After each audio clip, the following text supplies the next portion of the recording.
Ahoj, já vás vítám u dnešního videa. Předem se maličko možná omlouvám, že jsem si ponechala tenhle jako vánoční look z natáčení předchozího videa, ale tematicky se to prakticky bude hodit. Já jsem jako marnivá ženská vždycky toužila po nějakým kosmetickým nebo nějakým zajímavým adventním kalendáři.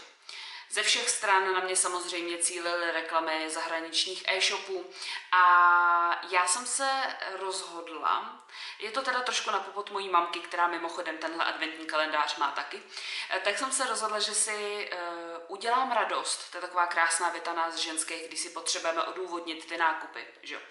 A takže si udělám radost a pořídím si poprvé takový jako pořádný adventní kalendář. Já jsem viděla zahraniční videa, jak tenhle adventní kalendář vypadá.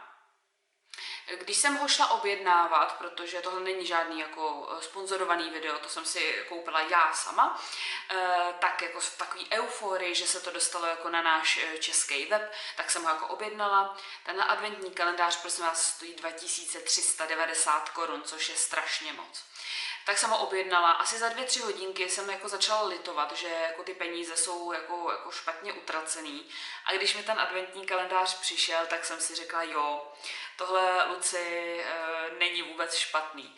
A co byl teda ještě takový bonus, důvod, proč já ráda objednávám z oficiálního webu Ritualsu, normálně našeho českého, je, že pokaždý, když přesáhnete nějakou částku 1200 nebo 1250 korun, dostanete v celku hodnotný dárek.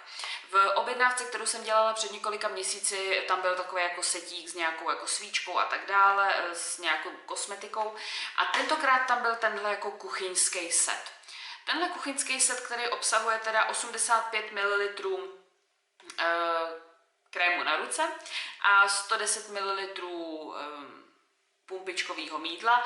Je to v téhle, nevím, jestli je to limitka, každopádně je to vůně Sweet Jasmín a voní nádherně. Já totiž třeba zrovna právě v kuchyni mám tyhle sety. Mám tam Rituals of Dao a mám tam Rituals of Tsuru a tyhle ty kuchyňský sety mám moc ráda, takže super, že mám další a zrovna tohle tu vůni já jsem chtěla vyzkoušet.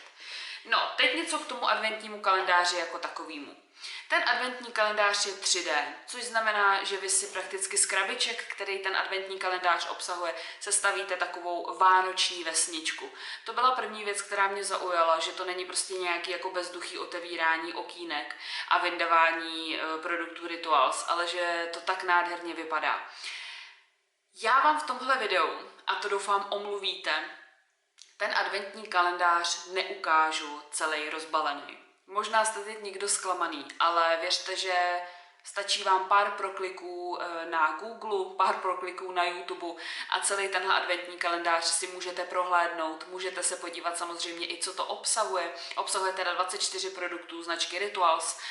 Většinou to jsou miniatury, ale jsou tam nějaký svíčky, jsou tam nějaký jako bytový parfémy a je to samozřejmě různých vůní. Ale je to především z toho důvodu, že já jsem takový ten klasický jako těšílek a já bych byla potom zklamaná, když bych si to teď tady s váma otevřela všechno. Ale samozřejmě, aby to video nebylo úplně zbytečný, tak 4 nebo 5 domečků si s vámi otevřu, abyste vy byli aspoň trošku navnaděný na to si tenhle adventní kalendář po případě třeba pořídit.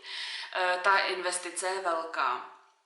Proto jsem se rozhodla, že to natočím, abyste viděli, jak ten adventní kalendář vypadá, jestli je to něco, co vám za to stojí. Hodím vám dolů pod video prokliky, kde se nejlíp dozvíte, jaký produkty tam právě jsou. A mě totiž úplně nebaví takový ty adventní kalendáře, kdy v jednom okýnku máte lak na nehty, v druhém okýnku máte nějaký malý krémík, v třetím nějakou šumivku a ve čtvrtém máte prostě pěnový pilník, který k ničemu nepoužijete, nebo tam máte rozdělovače prstů. To jsou adventní kalendáře, které dělají hodně teda jako značky v našich českých drogériích, jakoby privátní značky třeba jako Rossmannu nebo DMK. Úplně na tohle nejsem. Mně se třeba strašně líbil adventní kalendář, který jsem pořizovala loni kocourům a byl to nějaký kočičí a byly tam fakt jako dobrůdky, takže to bylo docela fajn to rozbalovat. Mýmu muži budu letos pořizovat určitě nějaký hodně dobrý čokoládový, protože už loni jsem kupovala kalendář od Lindt a většinou nějaká firma třeba pošle nějaký pěkný adventák, já ho měla loni od Nivy a byl nádherně zpracovaný. Teď vám tedy ukážu, jak vám ten adventák přijde. A mě ta velikost i tak jako dost překvapila. Takže ten adventní kalendář vypadá takhle. Je prostě strašně veliký. Jo, vy z toho sundáte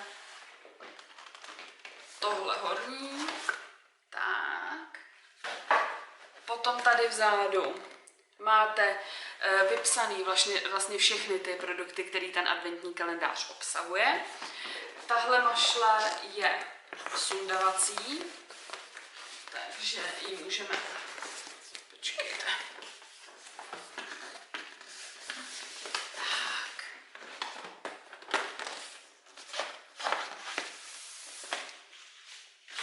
Teď už je tady jenom takhle krabice Rituals, která mimochodem to bude hezká taková vánoční vesnička, i když z toho pak ty dárky vyndáte, jo. Vidíte? Tohle je pozadí té vánoční vesničky. Když to otevřete, máte tam takhle jakoby tenhle karton, do kterého vy budete ty vesničky vsazovat, nebo ty domečky. A potom tohle. Domečky a stromečky.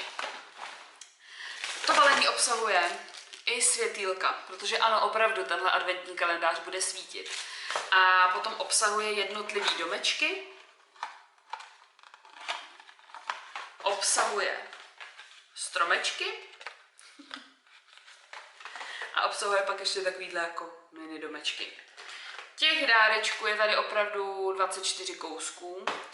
A já ho teď půjdu složit a samozřejmě vám natočím potom, jak ten adventní kalendář celý vypadá a strašně se na to těším. Takže já už jsem tam instalovala ty drátky. Vám to přiblížím trošičku, abyste to viděli. Jo, lepí se to tam takovýma lepíkama, které jsou prosím vás v balení. Tak je nevyhoďte. Tady mám domečky. A teď to jdu všechno instalovat a pak vám ukážu, jak to celkově vypadá. Když si to vypočítáte, tak vás vlastně jedna ta krabička vyjde kolem 100 koruny. Vychází to tak. Stojí 2400, máte tam 24 kousků, takže je docela logický počty. A pak už záleží čistě na vás, jestli se vám do toho teda investovat chce. To byla ještě taková vsuvečka, kterou jsem vám chtěla říct a já jdu teda pokračovat.